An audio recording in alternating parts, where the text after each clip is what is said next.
Good morning, third graders. Today in science, you're going to be learning about plant adaptations, and I wanted to show you a couple of my plants and some of the adaptations that they have that you can connect to what you're going to read about in science class. I want to start with this plant. This is a sugar snap pea plant, and I don't know if you remember, but when we grow these, we usually use a trellis because they have these little climbers that kind of sprout out that are kind of sticky, and they'll connect to stuff and kind of helps the plant grow up. So it's more of like a vine. So in your response, I want you to tell me, what do you think, how do you think these little spiny vines that climb up help this plant live in its environment? And I want to show you another one over here. This is probably very familiar to lots of you. It's a morning glory, and it has the same kind of climbing vine. Why do you think a climbing vine might be a useful adaptation to help a plant survive in its environment?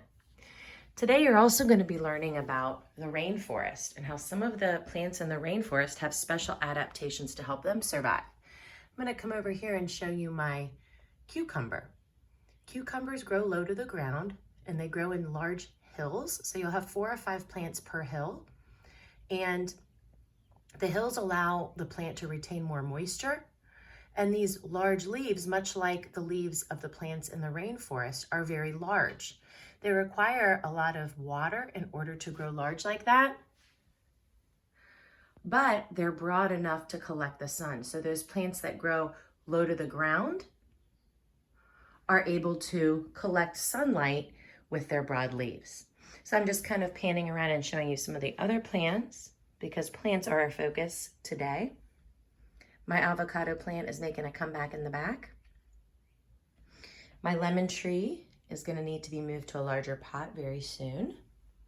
And then we have a lot of our herbs here that are starting to grow. I've got cilantro and basil and dill, and my oregano hasn't started yet. These are going to be flowers, but they have a longer germination period.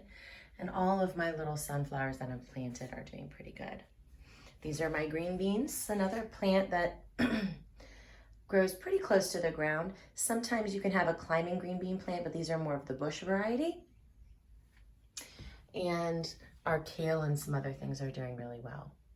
So in your response after reviewing this video, tell me, why do you think these plants, the sugar snap peas and the morning glories, have these vine-like structures that help them climb fences and trellises?